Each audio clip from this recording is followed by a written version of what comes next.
Hi, Jim Cranston from 7 Every Minute and 7everyminute.com, the podcast and website by, for, and about baby boomers.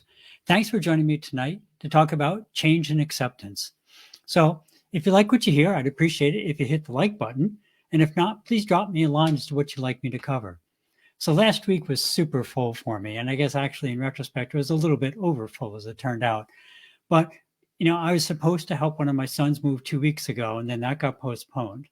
Then FinCon 23 was last week, and unfortunate recent passing of my friend I talked about meant there were just two services to attend. And so naturally, it ended up that all three things ended up in this past week in three different states, of course, up and down the eastern seaboard. And as I was traveling around, my trusty 1998 Dodge Dakota, that seems to be the year of vehicles that I own, um, decided that was the perfect time that he needed a new fuel pump and it was on the New Jersey Turnpike on the old part with really narrow shoulders. So everything's all exciting, lots of things going on.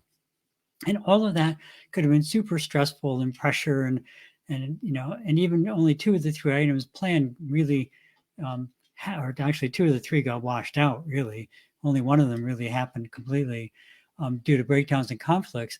Now, the net result was I met some really awesome people. And I mean, they really were awesome at the repair garage, found a good gluten-free place to have dinner, had time to contemplate how many good things had actually happened for a situation that could have been pretty dicey. So, I had many unplanned personal changes, but by using the techniques that I talk about every single week right here, I was able to turn a pretty stressful situation into a learning and relatively pleasant diversion. But the real emphasis that I wanted to talk about tonight is how much difference your own attitude can make. Because, like I said, most of the time I spent helping move one of my children from one house to another, and I got spend a lot of time with the grandkids, which is always awesome. I love the grandkids, but about half of them were excited about the move, and half of them were pretty unhappy. Now, there are a number of factors at play, obviously, but it was still pretty dramatic because everyone involved was having the same experience with the same start and finish situations with the same peers. I mean, everything was as identical as it could be. The only thing that was really different were their own perceptions. So, equally interesting was how their own self created reality then helped form their own actual reality. Because the dog, Sweet Daisy, took herself on a tour of the neighborhood, which is my fault for leaving a door open.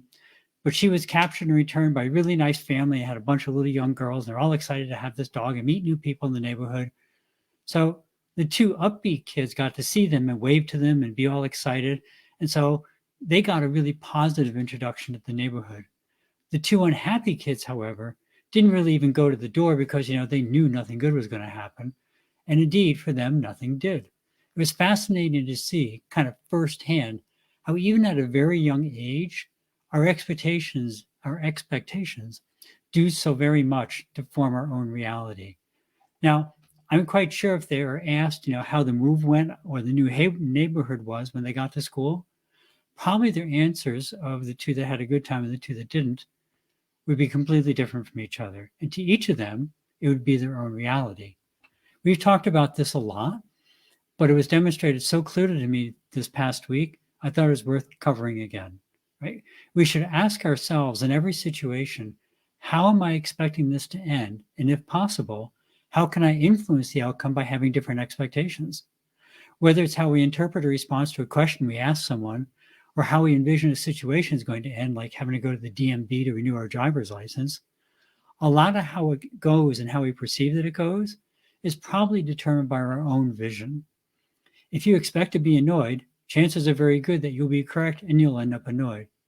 But if you're able to see the good possibilities, you might at least be able to find some pleasure in what you're going to go through and even make someone else happy along the same way. I mean, just like we often create our own personal future by our vision and expectations, similarly, we can create our own reality and even influence situations simply by how our expectations, which then go on to influence our behavior. It's not always easy, but perhaps the next time you have something potentially unpleasant to do, instead try to envision the best that could actually happen instead of the worst.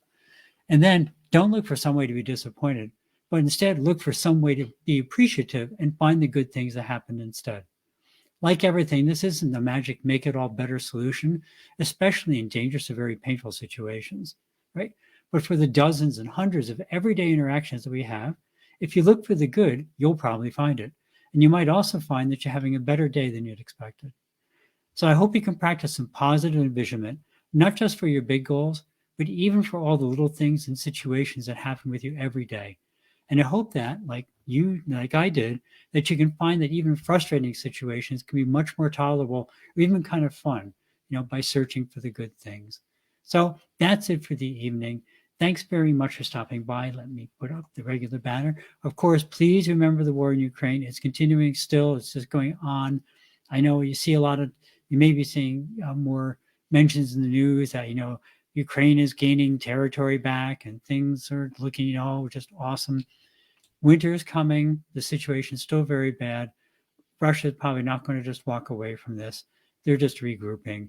So this isn't, being a Debbie Downer looking forward. But the reality is, even if things are turning, there's a huge way to go. The situation's far from resolved. So please keep Ukraine in your mind, keep the people in your mind. Like I said, winter's coming. It's going to be an extremely difficult situation for everybody. Remember, one of the best ways to care for yourself is to care for others. If you can and you're able, please check it out, ukr7.com. Same as always, there's another place someone just sent me a link to. I have to check it out and put it up. The World Kitchen, I believe it is, which I've seen them in the news related to Ukraine. They are providing food when needed, and that's going to become even more important over the coming months. So please try and keep them in your mind and pass it along if someone's looking for a way they can help out, ukr7.com. As always, be true to yourself, live your life aligned with your own goals. Thanks for stopping by. If you found something interesting or useful, please pass it along. If not, please drop me a comment as to what you'd like to hear. Please hit the like button if you enjoyed what you saw, and have a great week. Thanks for visiting. Remember to live the life that you dreamed of, because that's the path to true contentment. Love and encouragement to everyone, and see you next week on 7 Every Minute and 7everyminute.com. Thank you.